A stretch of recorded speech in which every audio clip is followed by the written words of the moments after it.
دغه فتحه دغه بریا دا د ټولو افغانانو سره ګډه ده او دا د ټول امت افتخار وړ بریا ده. دا بریا که سړی د تاریخ پاڼې واړوي یو بې مثاله بریا ده، ځکه له شل کلنې داسې مبارزې وروسته دا بری الله تعالی مسلمانانو مجاهدینو افغان ولس ته ور په برخه کو چې د طرفینو د مقابلې د تقابل توازن په هیڅ ډول نه برابر. ځکه یو طرف ته 50 هیوادونه جمع امریکا ناټو د هغوی اشربانی د هغوی داخلي ملګري او بل طرف ته همدغه مظلوم بیچاره ولس او که سړی وایي چې په تش لاس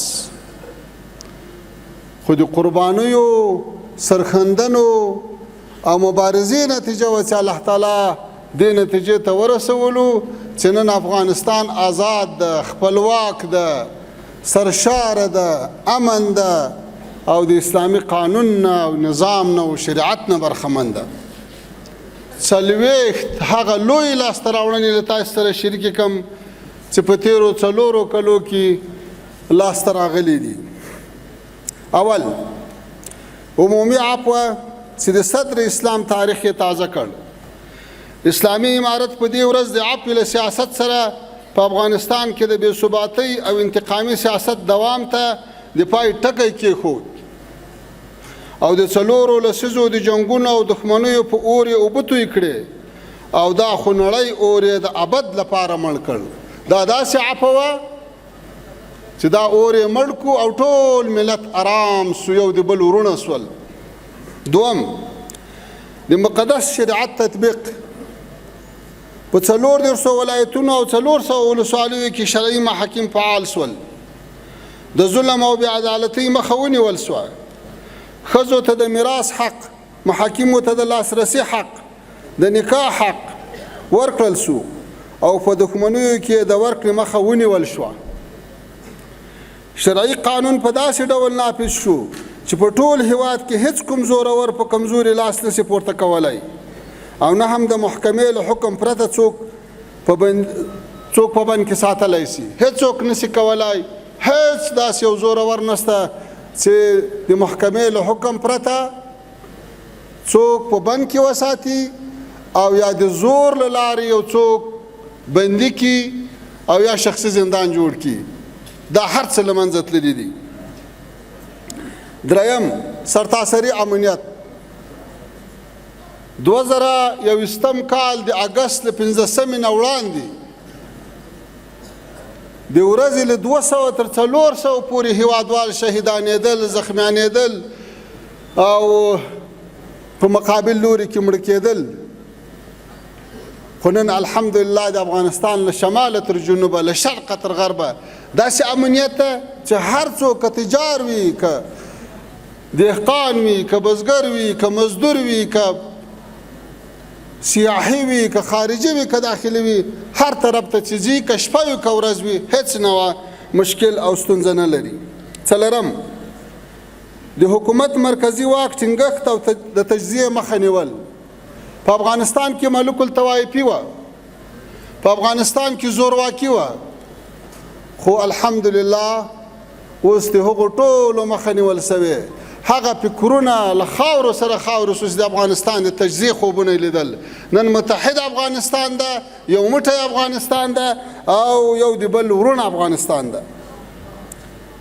پنځم د یو واحد پوځ او پولیسو داسې جوړښت چې تر یوه قومانده لاندې دي، په داسې حال کې چې تېر 40 کاله تر بېلابېلو قومندو لاندې وو. نن الحمدلله موږ داسې اردو، پولیس او استخباراتي ځواکونه لرو چې هغه ټول له مرکز د هدایت اخلي. هیڅوک جلا کومنده نسی چلولای، هیڅوک په خپل سر باندې عملیات نسی ایستلای، هیڅوک د چا د شخصي قدرت تسلطي لپاره کوشش نه کوي. دا یو ډېره لویه لاسته راوړنه ده چې افغانستان د یو داسې قوي امنیتي ځواک خاوند شو چې هغه ټول افغانستان له یو مرکز نه اداره کوي. شپږم، د خپل سرو ډلو له منځه وړل. دلته ډلې وې، ټپلې وې، دلته داعش وو، دلته نورې ډلې وې، دلته تنظیمونه حتی په قومونو بدل سوي وو. نوم به یې تنظیم وو خو جوړښت به یې قومي وو او یو د بل په ضد باندې مبارزې شروع وې. د دې ټولو ډلو ټپلو ته د پای ټکی کېښودل شو. اووم، د تعصباتو او قدرت جزیرو ختمول. په افغانستان کې تیر 40 کاله چې دلته اشغالګر راغلي وو، د همدې فارمولې له مخې چې بیلې کا او ایلې کا د تعصباتو تخمونه یې وشیندل، قومونه یې له قومونو سره مخالف کړو، سمتونه یې له سمتونو سره مخالف کړو، تنظیمي اختلافات یې راپورته کړو. الحمدلله د ټولو تعصباتو ته او د قدرت جزیرو ته د پای ټکی کېښودل شو. اتم، د مخدره موادو کښت ختمول. افغانستان د نړۍ په سطح د مخدره موادو د تولید اول نمبر هیواد و. 40 لکه افغانان په نشو باندې معتاد شو. نن الحمدلله د مخدره موادو کښت 0 ته راټیټ شوی ده. نهم، د لسګونو زرو معتادینو تداوی او کسب ورزده کول. د هیواد تنکي ځوانان په نشو اخته وو. بدبختانه اشغالګرو د سر سړي په پیسو اخیستل او ځوانان یې په نشو معتادول تر څو یې څوک مخالفت ونه کړي. نن الحمدلله تر 1,20,000 زیات معتادین تداوي سوي دي او له تداوي سره په څنګ کې کسب هم ورزده سوی ده. لسم، عادي او انکشافي بودیجه له خپلو عوایدو پوره کول. تیر 20 کاله د افغانستان 80% بودیجه له خارج نه تمویلېدله او دا 4م کال ده چې الحمدلله د موږ ټوله بودیجه که انکشافي ده که عادي ده هغه له داخلي عوایدو نه پوره کېږي. 11، د کوشتېپې لوی کانال شروع کول چې اوس یې د اکثریت برخې کار تکمیل شوی. دا هغه تاریخي پروژه وه چې له لسیزو را دې خواته امیدونه وو خو چا شروع کولی نه سوی. دا هغه پروژه ده چې افغانستان به د غلو دانو لخوا خودکفا کوي. دا هغه پروژه ده چې افغانستان به د نورو له احتیاجه خلاصوي. نن الحمدلله په ډېر قوت سره روانه ده. 12، د ملي پراختیا شرکت مجموعاً 105 ډوله وسایل جوړ کړي دي. 105 ډوله نوي وسایل چې 80 ډوله زراعتي وسایل دي. له موټره نیولې بیا تر د زراعت تر یوې او نورې مشینرۍ پورې 105 ډوله وسایل په دې 4 کالو کې جوړ شوي دي. 14، سالنګ کانکریټ کول چې پخوا کله هم داسې محکم نه و جوړ شوی. دا صحیح ده چې سالنګ به وخت په وخت خرابېده او بیرته به قیر ورباندې اچول کېدو، خو دا وار کانکریټ شوی ده. کانکریټ دا معنا چې دا به لسګونه کاله بیا دوام کوي او داسې چېرته مخکې نه و سوي.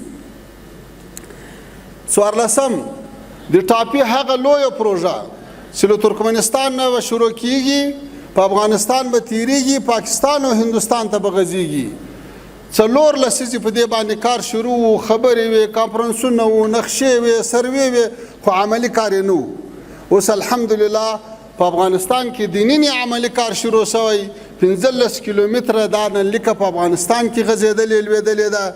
80 کیلومتره ورته لار خلاصه سوې ده، هغه ځمکه ورته هواره سوې ده او کار یې په شدت سره دوام لري. 15، کاسازر د برق لین چې له قرغیزستان نه را شروع دی، په تاجکستان نه تیریږي او د افغانستان نه لارې پاکستان ته 1000 میګاواټه برق انتقالوي. اوس په افغانستان کې چارې په چټکۍ سره پر مخ روانې دي چې دا به د 4 هیوادونو سره وصل کی او دا به د افغانستان هغه اصلیت ثابت کی چې افغانستان د جنوبي او مرکزي اسیا تر مابین د اتصال نقطه ده. 14، ترانس افغان د اورګاډي د لیکي لویه وسلونکې پروژه چې د امکان سنجي د مطالعې تړون یې څه وخت مخکې په کابل کې لاسلیک شو. د افغانستان، ازبکستان، پاکستان د ترانسپورټ وزیرانو څه وخت مخکې په دې باندې لاسلیک وکړو او انشاءالله وروسته به یې چارې پیل کیږي. ولسم، په هیواد کې د صنعتي انقلاب راوستلو په هدف صنعتي پارکونو ته په زرګونه هکتار ځمکه خاصول او ورویشل او د فابریکو تعداد تر 6,000 اوښتل. د فابریکو تعداد تر 6,000 اوښتل چې په لکونو هیوادوالو ته د کار زمینه پکې مساعده شوې ده او د افغانستان په ډیرو برخو کې خود کفا شوی او له داخلي تولیداتو استفاده کوي. اتلسم، د افغاني ثبات او د کرنسۍ لوړېدل. 4 کاله مخته افغانۍ د ډالر په مقابل کې 130 ته ورسېده، نن هغه داسې په 8 9 او 10 کې چلیږي. نو هم پورته شوې ده او هم خپل ثبات ښودلی ده. دا د ټولو هیوادوالو لپاره د نرخونو د کنټرول لپاره یوه لویه لاسته راوړنه ده. د میلیاردونو ډالرو په ارزښت د بهرمیشتو افغان سرمایه ګزارانو پانګې راجلبول. د افغانستان هغه لوی سرمایه داران چې په خارج کې وو او زړه نه سوای ښه کولی چې افغانستان ته سرمایه را نقل کړي، نن الحمدلله د هغو په میلیاردونو ډالره بودیجه افغانستان ته را نقل کیږي او دلته څوک فابریکې جوړوي، څوک شرکتونه جوړوي، څوک په زراعت کې سرمایه گذاري کوي، څوک په معدن کې کوي. دا هم یوه لویه لاسته راوړنه ده. د هیواد ټول معدنیات د هیواد ټول معدنیات له شخصي لاسونو څخه ایستل او په شفاف ډول عواید مرکزی خزانې ته داخلول. پخوا به په کومه سیمه کې چیرته معدن او کوم زورور به ورباندې مسلط و، ګټه به یې مغه خوړه. نن الحمدلله ټول مرکزی بانک ته، مرکزی خزانې ته راځي او د ملت په خیر باندې مصرفیږي. یوستم، د بهرنۍ مرستې پر ځای په داخلي سرچینو اتکا او د عوایدو مرکزي کول چې اوس حتی یوه افغانۍ یا یو ډالر هم څوک له عوایدو څخه نشي مصرفولی او ټول عواید بانک ته ځي. که یو وزارت په میلیاردونو عواید هم لري، خدای به یوازې له بودیجې نه مصرف کوي، عواید به ټول که یو افغانۍ وي که 1000 افغانۍ وي هغه به مرکزي بانک ته داخلوي. دویستم، د برېښنا د تولید په برخه کې د لمریزې برېښنا د لویو پروژو پیل چې الحمدلله په تیر یو کال کې 600 میګاواټه شاوخوا د برېښنا قراردادونه سوي، عملي کار یې روان دی چې تر ډېره به له 1 نه تر 2 کلو پورې بشپړ شي.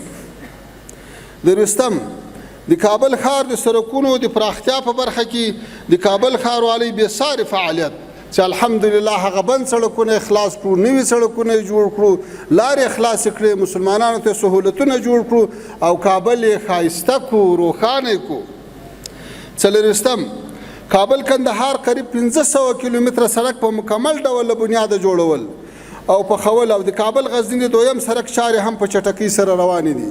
د کابل کندهار 480 کیلومتره سړک له پلونه نیولې بیا تر پلچکه او بیا تر قراندازۍ دا ټول سره ورغول سو او اوس ټول خلک ویني. همدارنګه په 2 لین باندې چټک کار شروع ده، د کابل تر غزنی پورې به انشاءالله په راتلونکي کې بشپړ شي. 15 کابل جلال آباد دویم سړک باندې کار شروع کول چې چارې په چټکۍ سره روانې دي. دغه لار چې هم تنګه ده، هم پیچلې ده، هم تلفات لري، دا به هم انشاءالله بشپړ شي. 16 د هرات باشدان بند ګټې تسپارل او فراه کې بخشاباد بند چارې پیل کول او په ولسوالیو کې 410 چک ډیمونه جوړول. داسې وچکالي ده، تر مځکه لاندې اوبه ورځ په ورځ کمیږي. نو امارت په تیر کال کې 410 چک ډیمونه په بېلابېلو ولسوالیو کې جوړ کړو چې دا به د افغانستان په تیرو 10 20 30 40 50 حتی 100 کلو کې مثال نه لري. 20 د صادراتو زیاتوالی. افغانستان تر پخوا په صادراتو کې الحمدلله زیاتوالی راغلی. دا په دې معنی چې موږ هم په صنعت کې مخته تللي یو، هم په زراعت کې مخته تللي یو او هم معدنیات نه ښه استفاده کړې ده او صادرات هم زیات شوي دي. 28 د آمو سیند ته استنادي دیوالونه جوړول. د آمو سیند چې د افغانستان، تاجکستان، افغانستان، ازبکستان، افغانستان، ترکمنستان تر مابین تیر شوی. تیر 40-50 کاله د افغانستان په لسګونو زره جریبو ځکه ویوړه هایدرې جوماتونه مکتبونه کلي ویوړو ولې الحمدلله اوس د اسلامي عمارت لوري په لومړي ځل استنادي دیوالونه ورته جوړ سو او د خلکو ملکیتونه وساتل سو. نوستم د امارتي مځکو د غصب مخنیوی. د افغانستان ځکه وې چې چېرته به کوم زورور پیدا شو هغه به لاندې کولې. اوس خو د څوک یو ګز یا یو انچ مځکه لاندې کړي الحمدلله. دیرسم د میلیونونو مهاجرینو استقبال خدمت او ښه مدیریت او ښارګوټي ورته جوړول. 40 کاله مسلسل له افغانستانه خلک وتل په میلیونونو 10 میلیونه افغانان له هیواده ووتل ولې الحمدلله په تیرو 4 کلو کې په میلیونونو افغانان بیرته راغلو. ډېر ښه مدیریت سو خدمات ورته وړاندې سو ښارګوټي ورته جوړ سو او نور سهولتو کې به هم کوشش ورته کیږي. الله تعالی دې په خوشحالۍ راستانه کړي. یو دیرسم 650,000 یتیمانو 650,000 یتیمانو کونډو معیوبینو ته په میاشتني ډول نقد کومک او کفالې ورکول. په تاریخ کې لومړی ځل دی چې حکومت مرستندویو ادارو زیاته مرسته کوي. 6.5 لکه بېوزلانو ته په کور تنخوا حواله کول دا کیدای شي چېرته مثال ونه لري.